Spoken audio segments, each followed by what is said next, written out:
We're now going to turn to this material that has been called Alpha. Now, we've talked a lot about this for some time, and now we finally get there.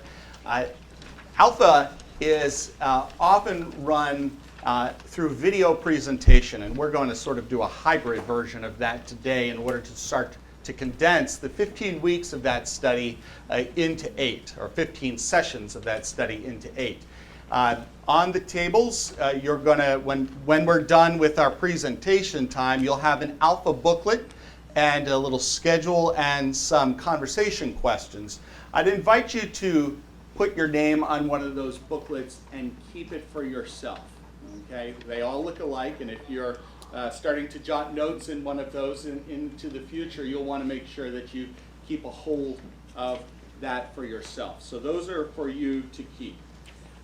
I'd like to, before we really get started, to thank you for tracking down this path that we are walking.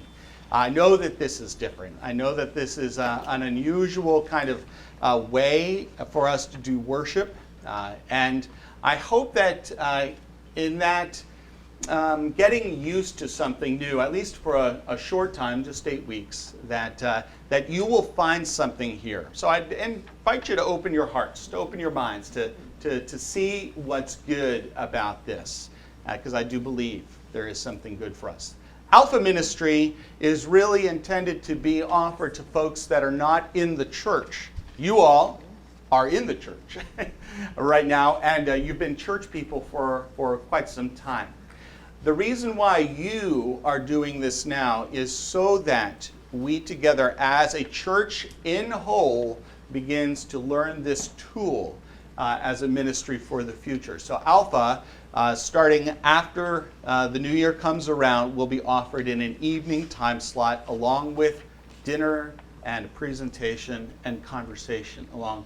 And we're teaming up in order to make this possible for folks into the future, that they might come to know Jesus Christ as Lord and Savior. That's our mission. That is our goal. So thank you for being here.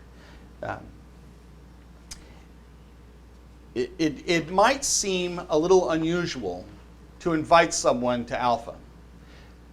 You're encouraged to do so, but you might think about a moment when you were first introduced to new ideas in faith, about faith, in Jesus Christ especially. I remember the very first time I came to a presentation something like this, where there was similar kind of content being offered. I was a teenager at that time. And I remember thinking, I have no idea what that guy is talking about, but there are teenage girls in the room, so I'm staying.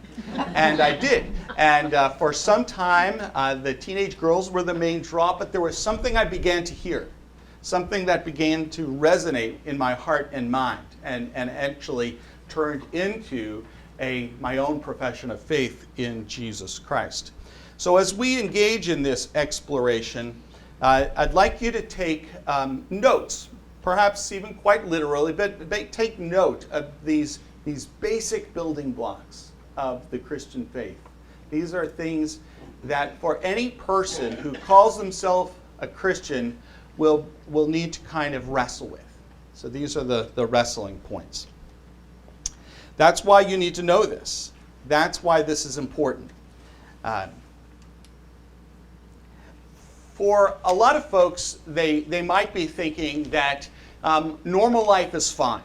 The life that you live feels normal to you. The life that pre-Christian or agnostic or even atheist people live feels absolutely normal to them.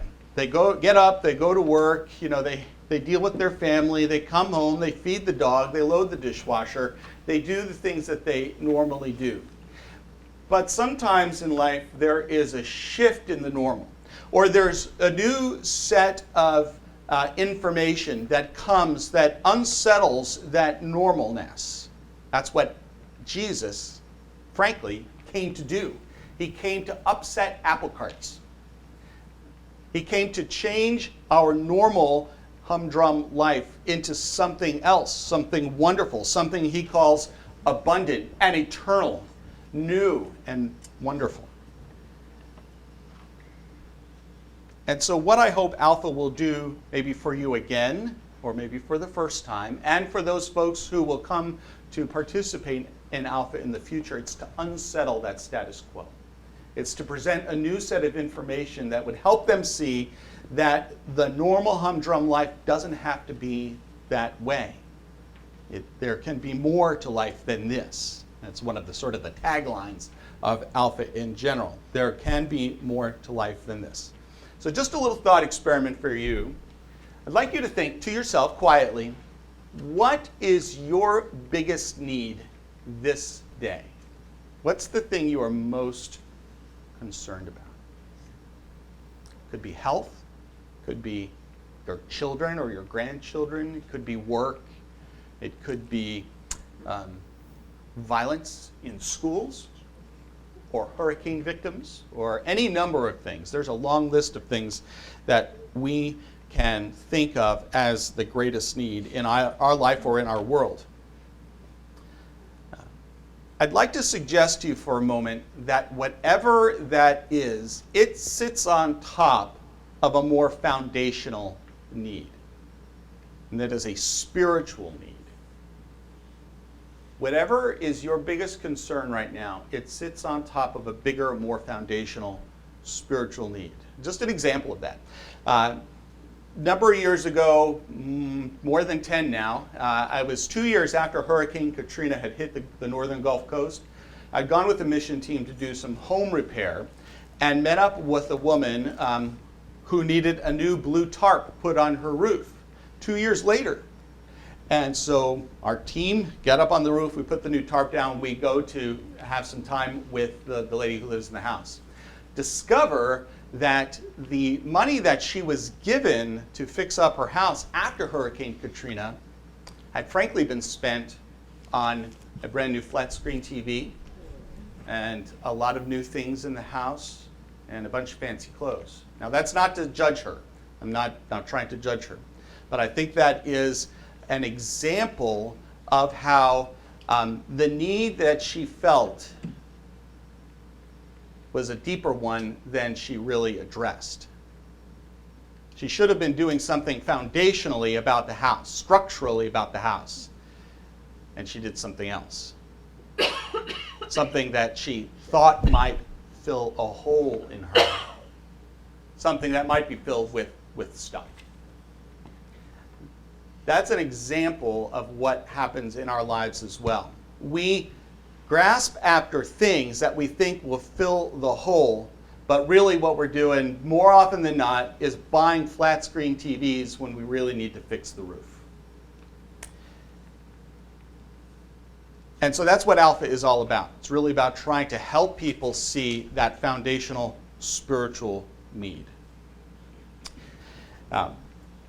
Jesus said in John chapter 6 that he is the bread of life. He said that to a crowd that he had just fed. 5,000 plus of them had just been fed miraculously bread that came out of 5 loaves and 2 fish. And they were following him because they got bread. And then Jesus stopped them in their tracks and says, I am the bread of life. I am the bread of life. Not what you ate, but me. I am the way and the truth and the life. So Jesus claims to foundationally address our biggest need. And so we're going to explore what that means.